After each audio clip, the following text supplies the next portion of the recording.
Baiklah, Assalamualaikum warahmatullahi wabarakatuh. Perkenalkan, nama saya Marsha Dinda Halizah dengan NIM 0801118822270012. Baiklah, di sini saya akan menjelaskan program menggunakan fungsi rekursif untuk menampilkan jumlah genap dan ganjil pada suatu bilangan yang diinputkan. Yang pertama itu pada deskripsi program. Pada program menghitung jumlah genap dan ganjil, pertama-tama perintahkan user untuk memasukkan jumlah bilangan yang akan dihitung. Kemudian, perintahkan user untuk memasukkan masing-masing bilangan. Lalu program akan memproses data bilangan yang diinputkan dan menghitung jumlah bilangan genap dan ganjil menggunakan fungsi hitung genap ganjil. Pada fungsi hitung genap ganjil menggunakan rekursif digunakan untuk memeriksa apakah setiap bilangan dalam array dan menambahkan jumlah bilangan genap atau ganjil sesuai hasilnya pada setiap bilangan dengan menggunakan operator modulus. Kemudian, jika terdapat sisa bagi 0 atau modulus 2 sama dengan 0, maka itu merupakan bilangan genap, dan jumlah bilangan genap akan bertambah. Jika bilangan memiliki sisa bagi atau 1 atau modulus 2 sama dengan 1, maka itu merupakan bilangan ganjil, dan jumlah bilangan ganjil akan bertambah. Kemudian, program akan menampilkan hasil jumlah bilangan ganjil dan genap.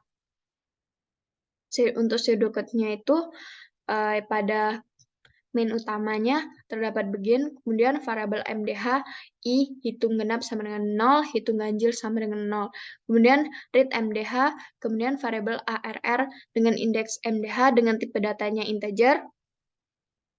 Lalu for I sama dengan 0 to MDH, write masukkan bilangan ke read ARR indeks I. Kemudian I++ ini untuk memasukkan di sini, kemudian lakukan perulangan I menjadi I++. Kemudian write learn jumlah bilangan genap, read hitung genap. Kemudian write learn jumlah bilangan ganjil, read hitung ganjil. Lalu n untuk di fungsi rekursifnya,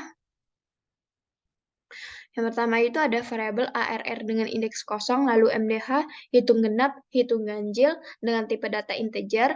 Kemudian if MDH sama dengan 0, return if ARR MDH return 0. If ARR MDH min 1 modulus 2 sama dengan 0, then hitung genap plus plus. Else then hitung ganjil plus plus.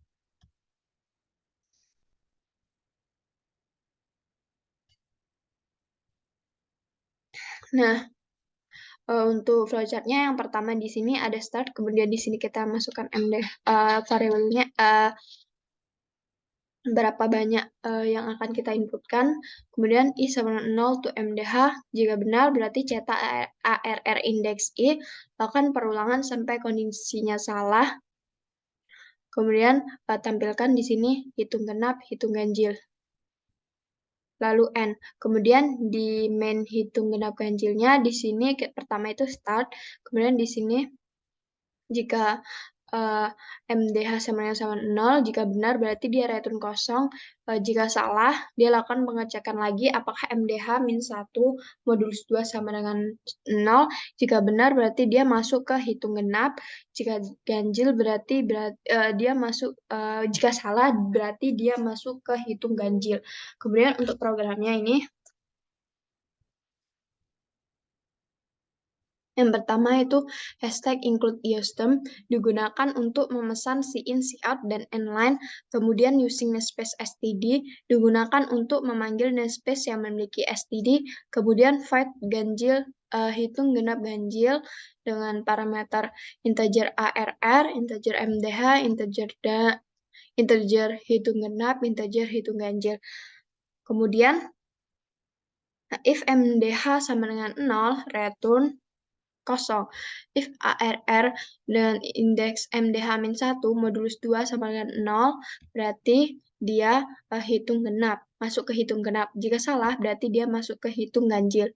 Kemudian di program utamanya, di sini kita pesan memori dengan variabel MDH I, hitung genap sama dengan 0, hitung ganjil sama dengan 0. Kemudian cout masukkan jumlah bilangan di sini. Kemudian langsung kita periksa saja ya. Misalnya di sini kita masukkan 3 jumlah bilangan. Nah, di sini kita cetak kan variabelnya. Di sini kan pesan memori ARR dengan indeks MDH. Di sini for ini digunakan untuk memunculkan perulangan untuk masukkan bilangan untuk yang kita memasukkan nilai bilangan yang kita akan inputkan sesuai dengan MDH tadi.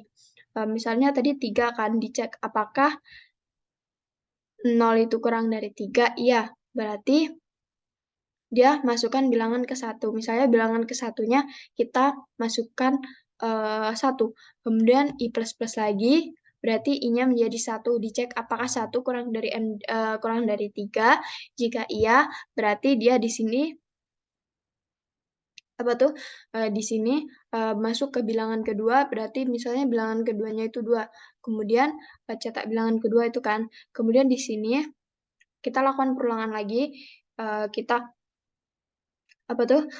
berarti I-nya menjadi 2, dicek apakah 2 kurang dari 3, iya. Jika benar, berarti kita masukkan bilangan ketiga.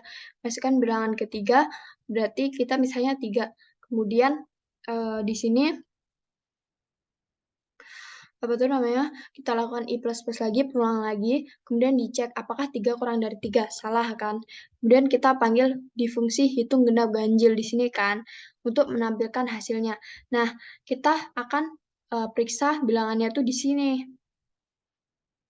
Di sini dicek.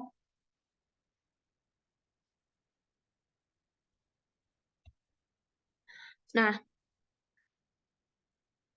apakah 3 itu sama dengan 0?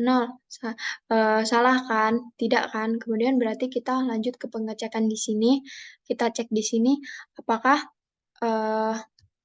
tadi kan bilangnya 1, 2, 3. Dicek apakah 1 kurang 1 berarti 0.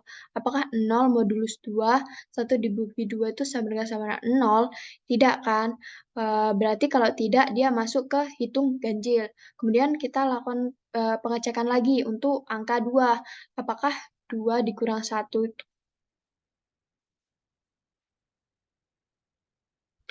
apakah 2 modulus 2 itu sama dengan 0? Iya kan? Jika iya berarti masuk ke hitung genap kan, masuk ke bilangan genap. Kemudian yang ketiga, kita lakukan pengecekan lagi. 3 itu kan modulus 2 kan itu 3 modulus 2 kan sisa 3 modulus 2 itu berarti kan itu ada sisanya. Bukan 0 sisanya, berarti dia masuk ke hitung ganjil. Berarti yang genap tadi 2, yang ganjil itu 1, 3. Coba kita jalankan programnya. Misalnya kita masukkan 3. 1, 2, 3. Terbalik. Bentar. Berarti ada yang terbalik tadi.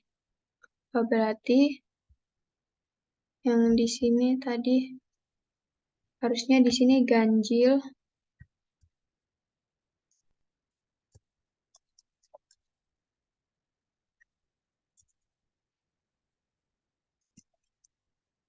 Nah, di sini tadi kan bentar. Kita cek dulu.